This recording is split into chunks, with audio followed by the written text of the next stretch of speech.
Olá, meu nome é Rosana Auríquio, sou professora há 40 anos. Conheci e conheço pessoas de diversas áreas, diversas profissões. O canal Reflexão e Ação foi pensado para que essas pessoas tivessem vez e voz. É um canal, como diz o nome, de reflexão, para depois partirmos para as nossas ações. É bom conhecer, escutar, trocar ideias e pensar sobre tudo o que está acontecendo na atualidade. Espero que você se inscreva nesse canal e aproveite. Até mais!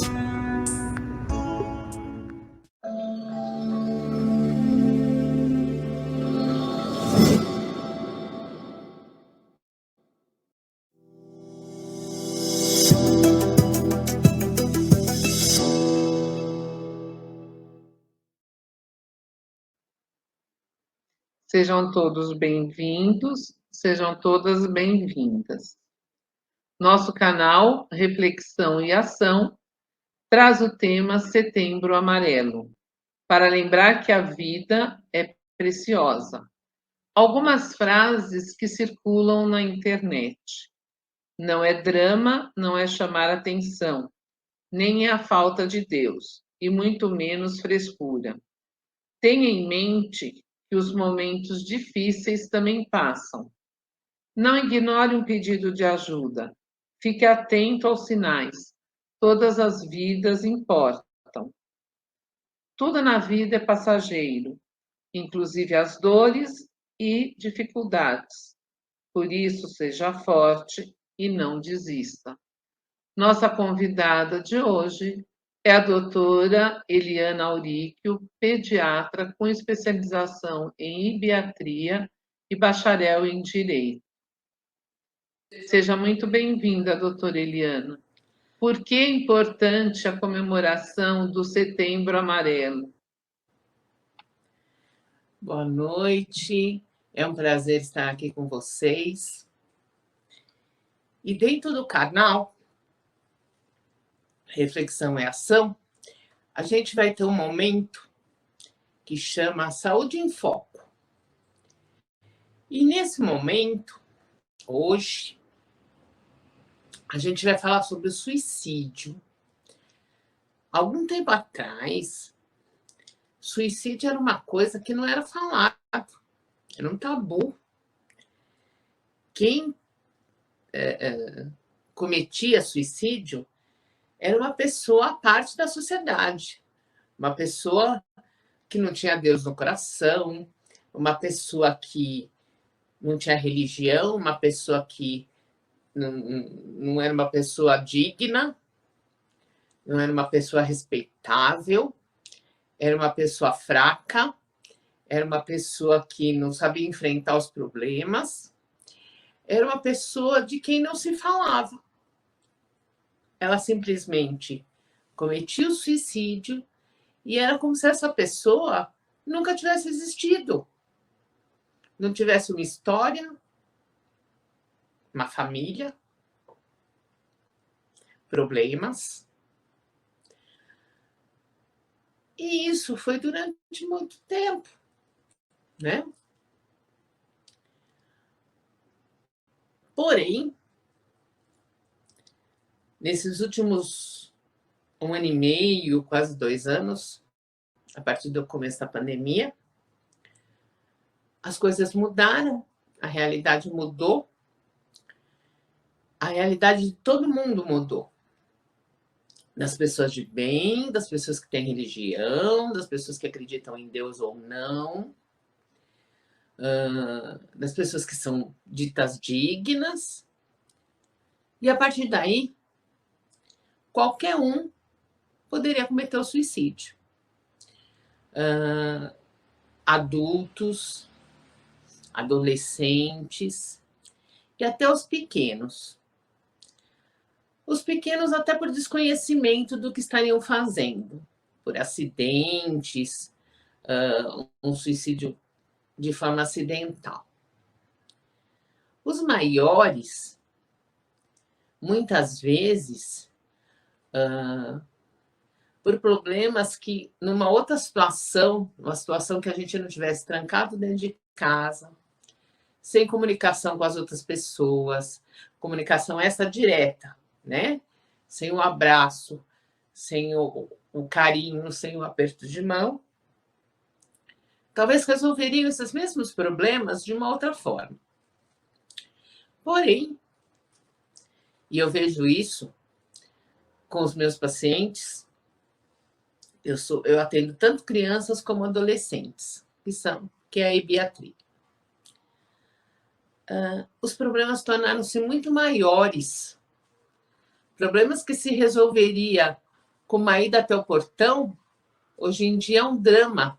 É um drama descer no prédio para conviver com essas pessoas. É um drama ir ao clube. É um drama ir fazer academia, fazer exercício. Enfim, a convivência ficou muito mais difícil. Para os adultos,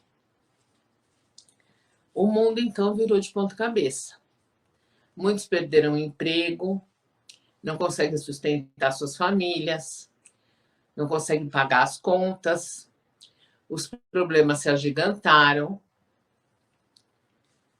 E, dependendo da situação, a única saída que essas pessoas enxergam é dar um fim à vida. É verdade que essa é a única saída? Não. Às vezes, não é possível enxergar outra saída sozinho. Ou as pessoas que te rodeiam estão tão afundadas nesses mesmos problemas que não conseguem enxergar saídas. Por isso é tão importante, neste momento, conversar. É importante conversar sobre o suicídio, é importante conversar sobre a depressão que acaba levando ao suicídio. Sim, o número de doentes de depressão aumentou drasticamente. Os consultórios de psicologia têm um volume absurdo que os colegas psicólogos não conseguem dar conta de tanta gente que está procurando esse serviço com essa mesma queixa. Então, o que a gente faz? O que a gente está de fora faz? O que a gente tem que observar? Os sinais nem sempre são tão aparentes, mas o que a gente pode observar na maioria das pessoas é a mudança de comportamento, é ficar mais triste, mais calada, ficar mais sozinha. Ah, mas a gente já não está sozinho? Porque a gente está trancado cada um na sua casa? A gente está mais isolado. Isolado não é sozinho. A pessoa que está deprimida, ela não conversa com as pessoas pelo telefone, ela não faz uma videochamada. Ah, não dá para sair. Não dá para sair. Mas dá para fazer videoconferência. As pessoas conseguem se falar. As pessoas conseguem se enxergar desde que elas queiram. E isso é importante. O não querer fazer as atividades que ainda dá para fazer, por exemplo, a escola voltou, eu não quero ir, eu quero fazer só online, ou nem isso às vezes. A academia voltou, eu não quero ir, vou fazer só aula online, sozinha. Amigos próximos te ligam, você não atende. No seu trabalho, você é exigido a fazer algumas coisas, você não consegue acabar no prazo.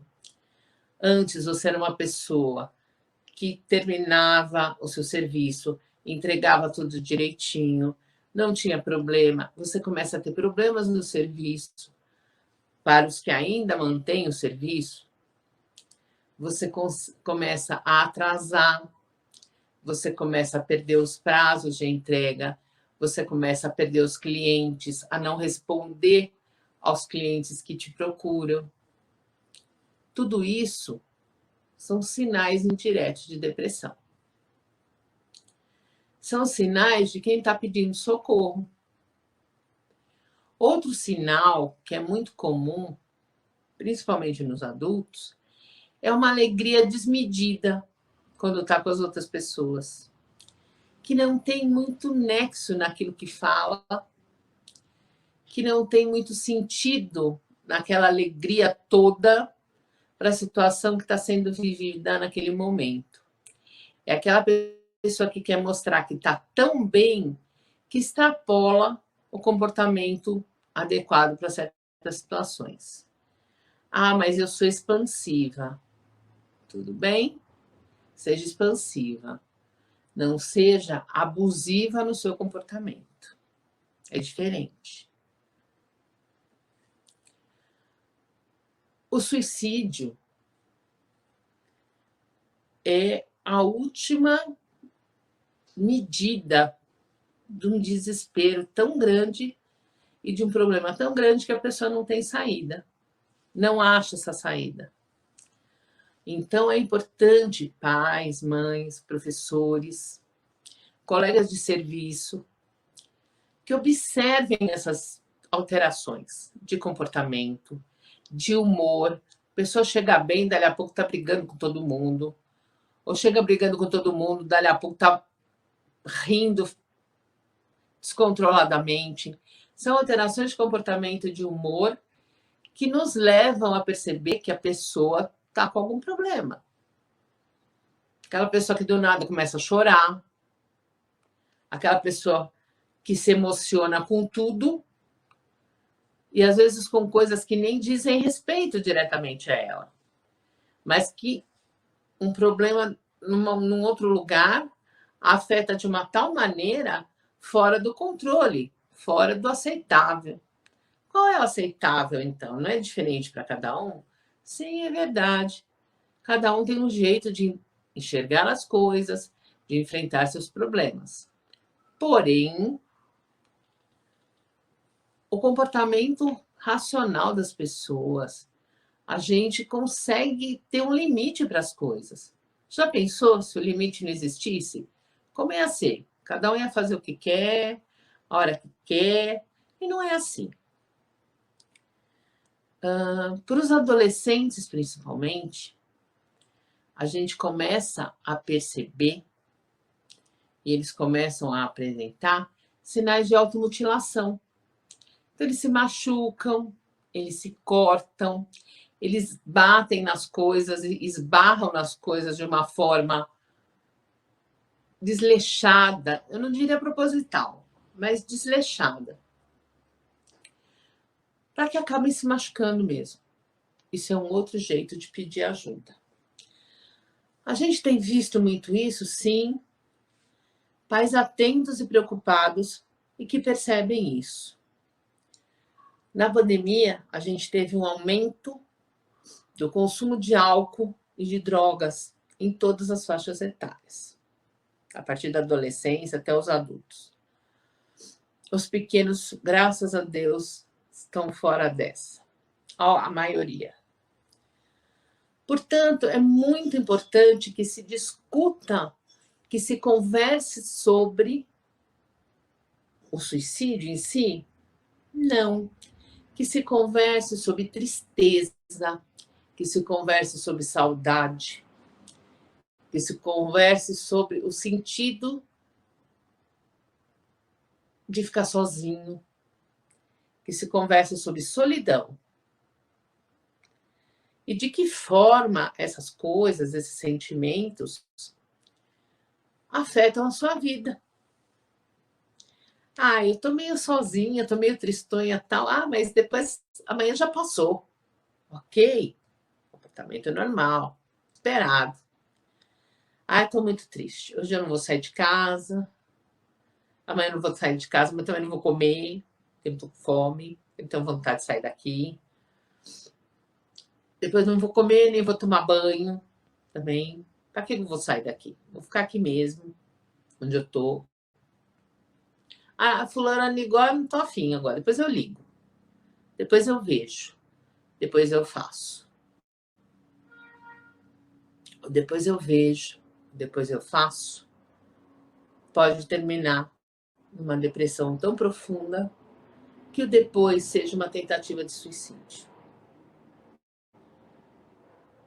Prestem atenção nesses comportamentos. A gente pode ajudar? Claro que a gente pode ajudar. Conversa com a pessoa. Se você não é tão íntima, conversa com alguém que seja. Chama um amigo, fala assim, você notou? O fulano tá tão esquisito, né? Não responde as chamadas, não responde mensagem, não brinca mais.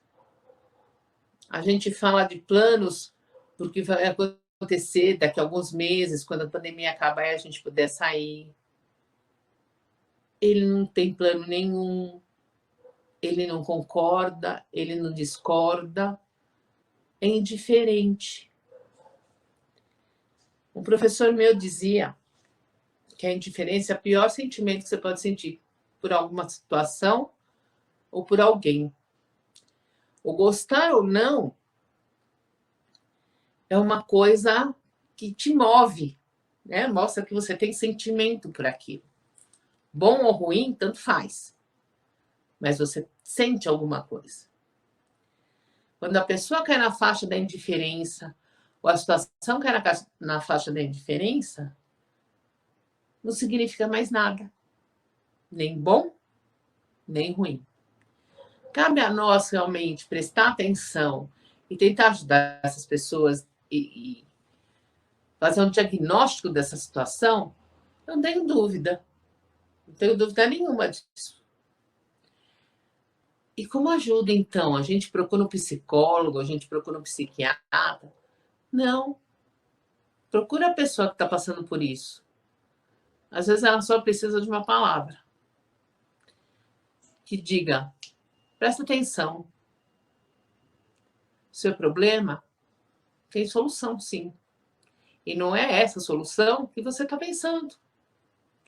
Vamos pensar junto.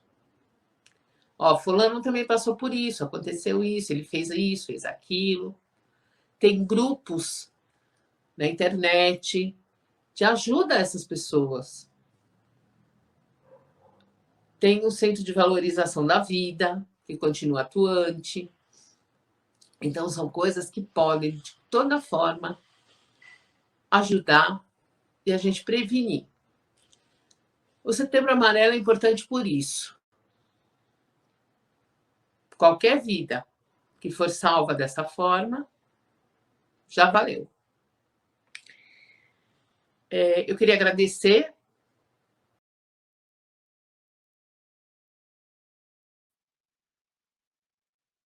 Olá, tudo bom? Eu espero que o que a gente falou até agora tenha servido só para incentivar o pensamento sobre esse assunto tão importante. Tem uma pergunta aqui que fala: a pessoa que anuncia para todo mundo que vai se suicidar, realmente se suicida? Olha, tinha uma coisa que a minha professora de Direito Penal falava, que era assim: quem quer se matar, se mata, não anuncia. Então, assim, a pessoa que anuncia para todo mundo é assim: você pode me ajudar? Porque se eu ficar sozinha, vai acontecer uma bobagem. Então, eu estou dizendo que eu vou fazer tal coisa para alguém que está ao meu redor vir ao meu socorro. Isso é o que a gente entende quando a pessoa fala: ó, eu vou me matar. Se a coisa continuar assim, eu vou me suicidar mesmo, porque eu não tenho mais nada a perder, porque isso, porque aquilo. Gente, essa pessoa quer um socorro. É isso que ela está dizendo, tá? O adolescente, realmente tudo no adolescente é mais intenso, por isso que é uma área maravilhosa. Porém, não sei se é o mundo digital que prejudicou isso. O que eu vejo em muitas famílias é assim: ah, ele está no computador, né? É tão difícil conversar com ele, deixa ele lá. Enquanto ele está no computador, enquanto ele está jogando, ele não está nem inventando outra coisa, não está bebendo, não está usando droga, está no computador. Então vamos deixar ele lá, porque assim fica mais fácil, né? Nem sempre é assim. Eu tenho notado nesse 1 ano e meio alterações de comportamento extremamente importantes nos adolescentes. Eu tenho pacientes que são assim, aqueles adolescentes que não são problemáticos, que não fazem um dramalhão, que não precisa de, ai meu Deus, como é poliqueixoso, como não sei o quê. Não, é um adolescente de boa, que vai na escola, que fazia academia, que tinha amigos, que, enfim. Com a pandemia, e tendo ficado mais reclusos, eu tenho uma adolescente que ela quer ser artista plástica. E ela faz escola de artes. E na última aula que ela foi, o que aconteceu? Ela chegou na porta da escola e teve um ataque de choro e voltou para trás. Não conseguiu entrar. E aí ela veio me relatando isso. Ela tem 16 para 17 anos. E ela ficou desesperada. É um professor que ela ama de paixão, os colegas que ela adora, desenha lindamente. Doutora, o que nós vamos fazer? O que nós vamos fazer? E ela já faz acompanhamento psicológico. O que eu vou fazer agora? O que você vai fazer? Vamos pensar junto. É artes? Então tá bom. O que ficou combinado entre nós duas? Antes da aula, na escola de artes, ela ia fazer uma visita virtual nos museus, que tem um monte na internet. E na próxima consulta, ela me contar os museus que ela visitou. Isso já faz uns 3 meses. E ela tem feito isso. E ela não teve mais medo, porque ela chegava lá com tanta coisa bonita na cabeça, que ela entrava, ela nem lembrava que ela teve medo um dia. Nossa, mas que médica assim maravilhosa. Que coisa de outro planeta. Não, é uma solução, talvez provisória, para o problema real dela.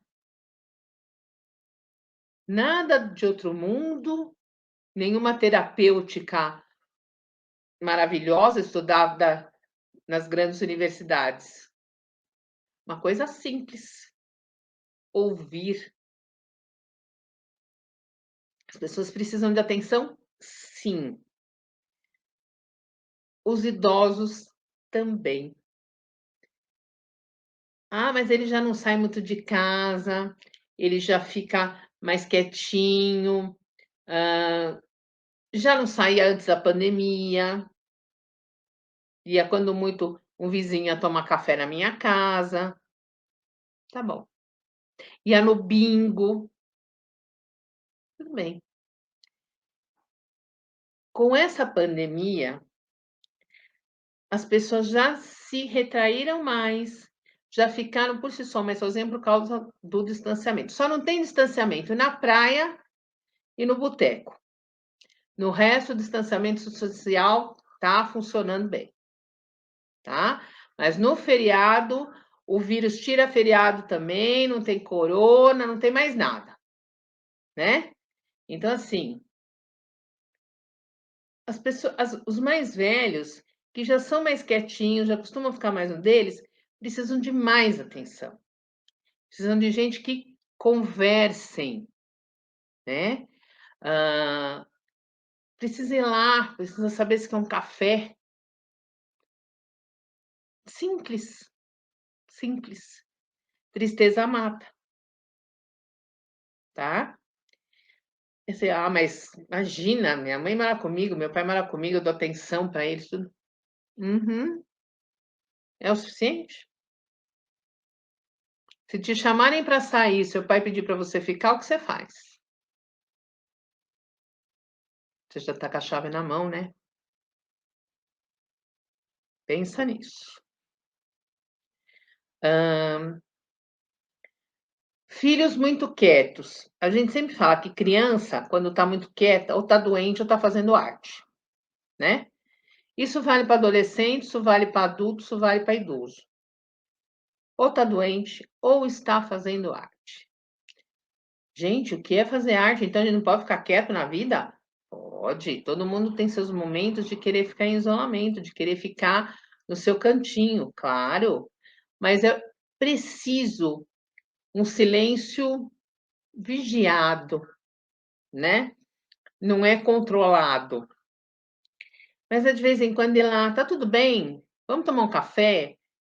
Vamos fazer bolo, de repente, né? Vamos dar uma volta com o cachorro? Ah, mas eu tenho trabalhado tanto, não tenho tempo. Se você não trabalha 24 horas por dia, de segunda a segunda, em algum período dessa semana, você vai ter tempo. Sim, tá? Então, assim, é importante a conversa em família. É importante uma refeição todo mundo junto. Aqui na minha casa, nós somos 3. Os horários são absolutamente enlouquecidos. Mas, pelo menos uma refeição por dia, tá todo mundo junto. Para contar o que aconteceu, ou para contar o que queria que tivesse acontecido e não aconteceu, para fazer fofoca, para falar mal de alguém, porque isso também faz parte de todas as boas famílias, e a minha não é diferente, graças a Deus. De olhar no olho do outro, de saber como é que está o outro, de saber se o outro está precisando de alguma coisa. Quem se conhece de verdade, a outra pessoa às vezes não precisa nem falar. Você bateu o olho nela, você já sabe, ih, tem coisa aí. E quando interessa, a gente vai atrás e procura. A gente vai atrás e pergunta. A gente vai atrás e escuta. E mais importante do que escutar o que a outra pessoa tem que falar, a gente tem que saber ouvir. Porque escutar e ouvir são coisas diferentes. Escutar, eu escuto 30 pacientes por dia. E desses 30 pacientes que eu escuto, em média, por dia, quando não são mais, eu preciso aprender a ouvir o que realmente importa em cada um. Que senão não tem cabeça para guardar tudo que eles falam. É impossível, não cabe. E cada um deles tem uma coisa a trazer para você, né? Tem que te dizer por que está ali. E os adolescentes, principalmente, nesse período, eles apresentaram o mais importante que a gente mais consegue ver é a mudança de comportamento. Então, assim, eu posso ajudar de que forma? Eu sou professora, então eu percebi que aquele adolescente está disperso, na minha aula online ele não presta atenção, eu pergunto uma coisa, ele responde outra, não entrega as coisas, não faz nada. Lógico que na aula presencial era muito mais fácil. E os professores, eles têm um papel fundamental na medida que eles fazem diagnóstico. Fazem diagnóstico de várias coisas que poderiam levar ao suicídio. Hoje, jornal da hora do almoço, apareceu um caso que reflete bem isso. Era uma criança de 10 anos e a professora pediu uma redação sobre um determinado tema, sobre coisas relevantes na vida da criança, era alguma coisa assim.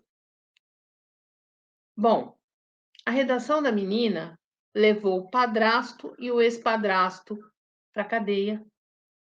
Por quê? Porque ela contava na redação que tinha sofrido abuso sexual tanto do padrasto como do ex-padrasto, né? Nossa, que dedo podre dessa mãe, né? Sim, ok, isso não está em discussão. Mas veja a importância dessa redação, a importância da escola, enquanto meio de diagnóstico do que essa menina estava sofrendo. Essa menina poderia ser uma provável suicida? Sim, uma forte candidata, né? Poderia ser uma futura usuária de drogas, levadas pela depressão, que isso deve ter causado nela, obviamente. Sim, veja quantos problemas uma redação pode ter resolvido, pode ter mudado a vida dessa criança. Então, assim, a escola é de fundamental importância quanto a isso. A gente está vendo aqui, doentes terminais geralmente não pensam em suicídio. Eles se agarram à vida. É muito fácil a gente falar, eu vou me suicidar. Vou me suicidar, eu vou me suicidar, eu vou me suicidar, porque eu estou pedindo ajuda. Não é isso? Tá. Quando a pessoa tem a certeza, ou a quase certeza, né? Porque certeza ninguém tem, de que o fim está chegando, o medo da morte, né? Faz com que a pessoa queira viver, então ela luta com todas as forças que tem. Muitas vezes não dá tempo, infelizmente. Mas ele se agarra a tudo que tem, né? Dá para diferenciar timidez de depressão? Dá, porque assim, o tímido, ele é uma criança ou um adolescente que, ele fica mais no cantinho, ele não gosta muito de ser visto, ele é mais na dele. Mas quando você chama para uma atividade, para uma coisa que ele goste de fazer, ele vai desabrochar. E muitas vezes a família se assusta até com isso. Eu gosto muito de usar exemplos da minha família. E nesse dia especial, eu e minha irmã, nós coisas caímos dura. Por quê? Meu sobrinho sempre foi muito tímido. E teve uma atividade em grupo na escola e os pais foram convidados a ir. E nós fomos, né? Imagina, as duas lá. E de repente, um menino que não levantava os olhos saiu pulando pelo palco com um amiguinho que era mais tímido que ele, que o menino, você não sabia nem que ele tinha olho, porque ele não levantava nem a cabeça do chão. E os dois botaram fogo na escola. Saiu todo mundo pulando e cantando com os dois. Daí para frente também, hoje em dia a gente tem que pedir, pelo amor de Deus, para de cantar. Ou para de falar. Mas foi nesse dia que ele falou, chega, não sou mais tímido, vou mostrar quem eu sou. E não parou mais. E ele tinha o quê, Chiqui? 8, nem isso. 7 para 8 anos, nós quase desmaiamos de susto. Então, assim, o tímido te responde, o depressivo não. O depressivo não tem força para trazer isso para fora, tá? O depressivo é aquela criança que come unha, que fica no canto mesmo, que não fala, ou que fala, se for um adolescente ou uma criança mais velha, com adultos. Porque ele consegue, assim, a conversa da criança só não traz nada para ele. Então ele usa a conversa do adulto, que também é um jeito de pedir socorro, né? Para tentar ver se alguém entende o que ele está passando.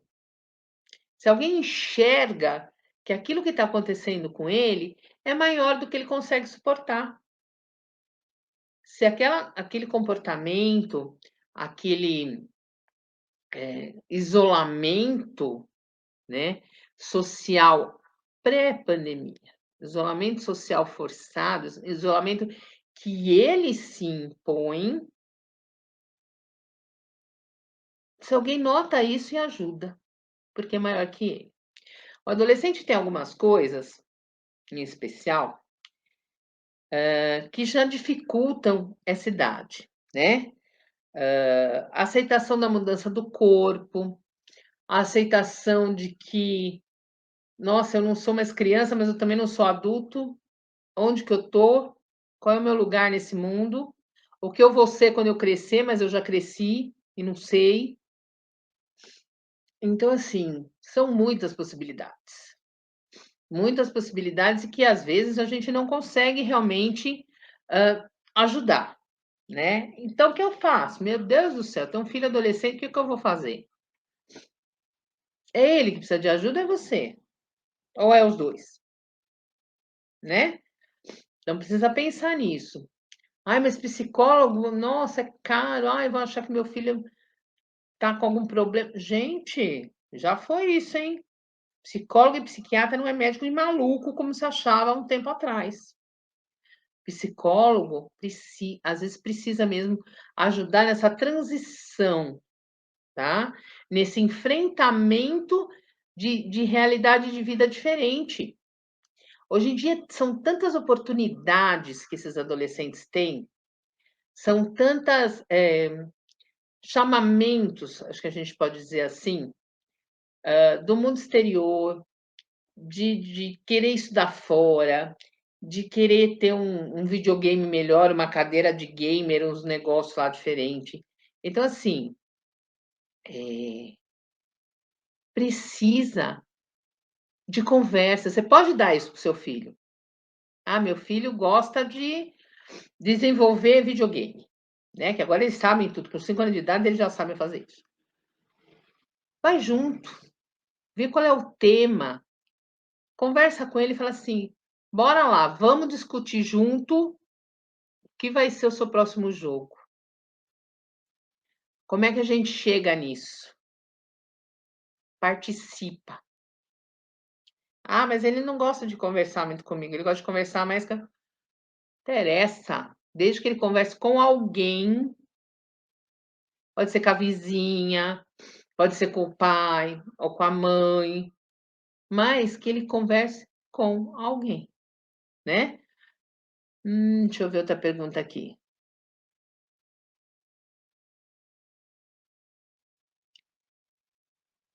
Olha, como é que a gente fala para alguém que você quer ou você sugere que a criança vá ao psiquiatra ou vá.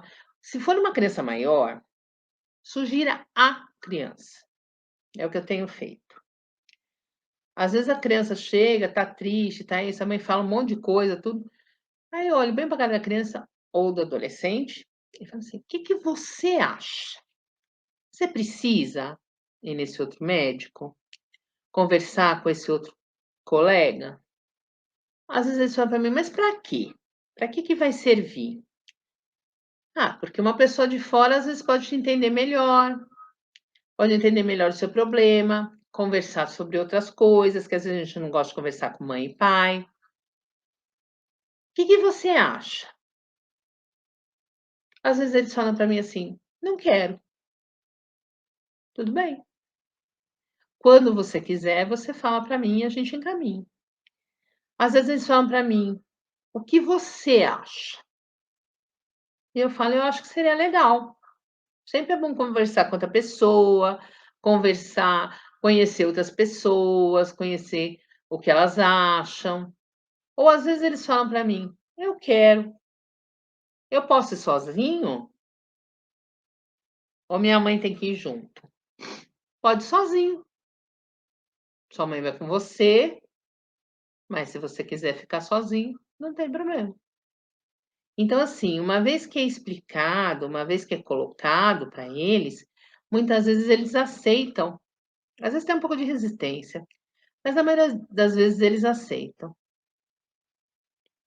Às vezes você vê a família inteira que, nossa, na pandemia o pai perdeu o emprego, a mãe perdeu o emprego, tá todo mundo do avesso. Gente, terapia de família, é todo mundo no mesmo balaio, vai ajudar todo mundo. Hã, não é da pandemia, né, não é sobre os problemas da pandemia, mas quando adolescentes, eu e minha irmã, nós tínhamos 2 amigos, e o pai dele se suicidou. Então, quando eu comecei a minha fala, que eu disse antigamente, o suicídio era um tabu, a gente achava as pessoas fracas, a gente achava que as pessoas fugiam dos problemas, que não sabiam, enfrentá-los, que não tinham coragem para viver e tudo mais. As pessoas achavam, eu estava falando de mim, particularmente. Por quê? Como meu pai era um pai super-homem, eu achava, eu não entendia por que que o pai desse meu amigo tinha se matado e deixado a mãe e ele sozinho. Como que ele teve coragem de fazer uma coisa dessas, se o meu pai não faria?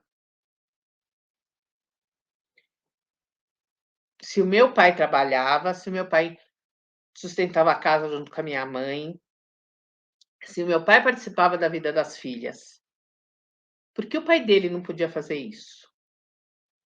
Porque para mim, o normal era o meu pai. O pai dele era assim, uma pessoa que era fraca, uma pessoa que não tinha coragem de enfrentar os problemas, uma pessoa que não amava a família. Eu sabia isso? Eu sabia o que aquele homem estava passando para fazer isso? Não. Mas na minha cabeça de criança, ele jamais poderia ter cometido um suicídio. Nós somos de família católica, né?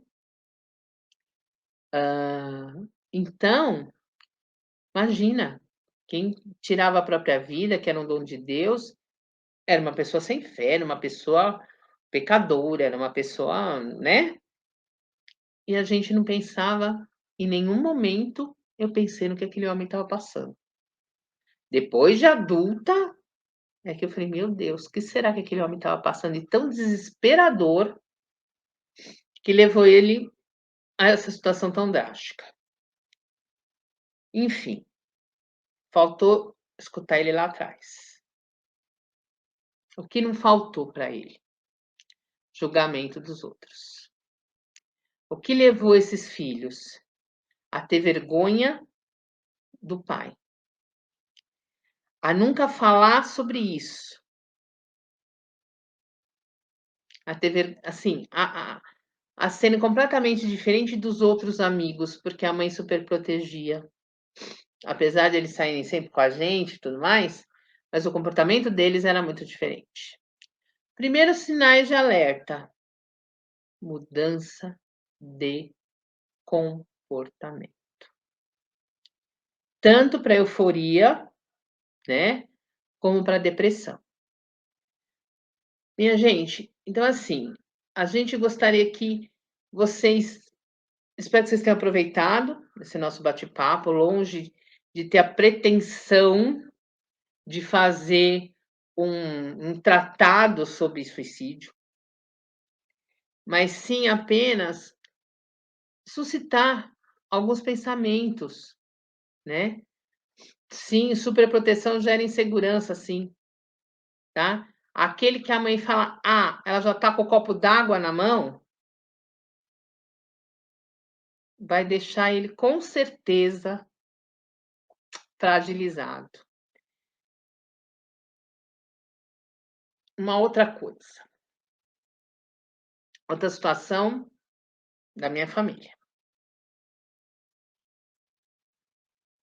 Eu sempre fui a protegidinha, porque eu tenho asma, né? Assim, a protegidinha, aqui não pode fazer nada, aqui vai quebrar, né? Então não toma sorvete que vai ficar doente, não põe no chão porque vai ficar doente, não vai não sei o quê porque vai ficar doente. Tá bom. Quando eu estava com 19 anos, eu entrei para a faculdade de medicina e fui fazer medicina em Campinas. A melhor coisa que aconteceu na minha vida. Abri a porta da redoma e fui. Gente, estou inteira. Tudo bem que faz 2 anos que me formei, né? Porque assim, cara de 21. Mas assim, a mudança de vida foi tão importante, né? Então saiu da superproteção de não pode isso, não pode aquilo, não pode outro. A minha irmã podia tudo, porque a minha irmã não tinha asma. Então, a minha irmã subia em montanha, a minha irmã ia nadar, a minha irmã pulava de não sei aonde, né? Eu não. Eu era que não podia porque eu ia ficar doente. Então tinha que. Eu nem sorvete tomava para não ficar doente. E quem me conhece há muitos anos sabe disso. A mulher de hoje é completamente diferente da adolescente que vivia dentro do vidro para não quebrar. Então, assim, tem que soltar. É para ficar largado? Não, adolescente não é para ser largado. O adolescente é para ser criado com parcimônia. Então, assim, tem coisa que pode, tem coisa que não pode. Ninguém está falando para fazer roleta russa no meio da rua. São coisas diferentes, né? Então, assim, é isso que eu queria falar para vocês. Observem, ajudem na medida do possível. Eu não posso mais, eu só posso chegar até aqui. Mas chegue pelo menos até aí. E depois peça ajuda profissional. Foi um prazer enorme. Muito obrigada. Agradecemos muito a doutora Eliana Auríquio. Esse foi o quadro Saúde em Foco, que voltará em breve. Espero que você tenha gostado. Até mais.